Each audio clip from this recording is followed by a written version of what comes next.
What's going on, everybody? Tom here with Ketolifestyle, and welcome to today's video. Now, I know it has been forever since I have posted a video for you guys, and I'm so sorry about that. My life has been like Murphy's Law lately. Anything that could go wrong has. So, it's unfortunate, but that's alright. We're going to keep moving with these recipes for you. So, today we're going to be channeling our inner Ricky Bobby and making a keto shake and bake.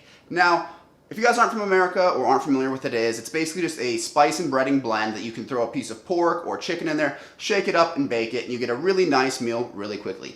So if that sounds good to you guys, hang on tight because this recipe is going to come flying at you like a spider monkey.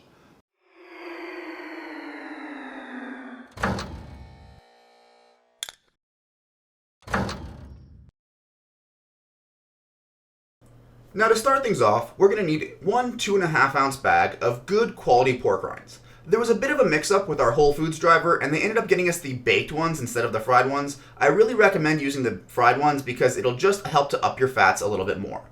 Anyway, we're going to take that 2.5 ounce bag of pork rinds and add it to a food processor or blender and pulse it until you basically have a pork dust in there.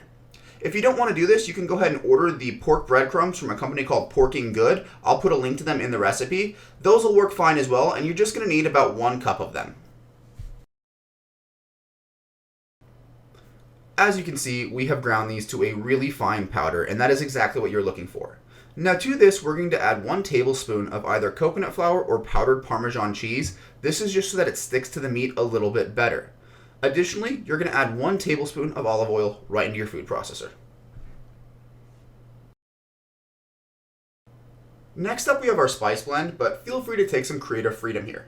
In my dish, I have 1 teaspoon of pink salt, 1 teaspoon of onion powder, 1 teaspoon of paprika, a half a teaspoon of garlic powder, 1/4 teaspoon of ground black pepper, and a pinch of ground red pepper, parsley, basil, and oregano. Now these spices are just going to get thrown into our food processor and pulsed in with everything else.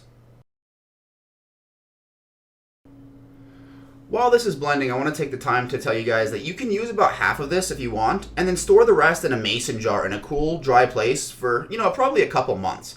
But once it's done and looks consistent, go ahead and pull off that lid to reveal our shake and bake. Then you're going to transfer whatever you're going to use into a Ziploc bag before adding your meat. Now this meat should be dried on both sides first and placed into the bag one at a time before sealing it and shaking.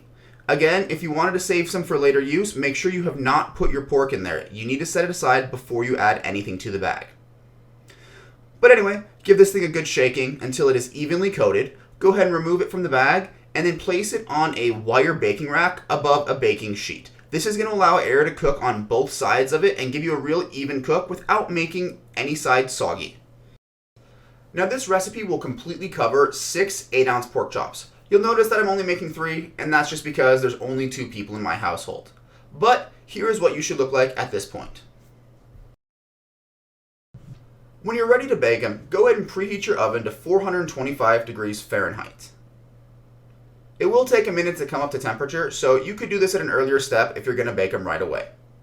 Once it's preheated, go ahead and stick your pork chops right into the oven. I use the top rack because it's a gas oven and that seems to work best for me. And then we're going to bake it for about 20 minutes. Now check it with a meat thermometer after 20 minutes to make sure that it is fully cooked. And now that you guys have seen the recipe, it is time, as always, for the taste test. So I've got a pork chop here covered in the shake and bake. It has been cooked. And I'm going to grab a little piece of this. Now I'm going to dip it in some ranch. Reason being, it's a little over 35% protein for this recipe, and I want to get that closer to 25. So the ranch is going to add a lot of fat without adding much protein at all. But with that, time to taste it. So what does it taste like exactly? Now if you've never had shake and bake, the best way I can describe it is almost like a seasoned salt, but with a crunchy breading to it. And to me, that is delicious. If you haven't tried it, I really recommend it. And if it's something that you guys really like before you start a keto, seriously, give this one a go. It is absolutely phenomenal. With that, guys, I'm gonna go ahead and close the video. If you like this video, do me a huge favor. Share this to all your Facebook groups, your friends. Let everybody know about this channel. I really do appreciate it. If you yourself haven't subscribed yet, make sure you do that. And with that, I will see you in the next one.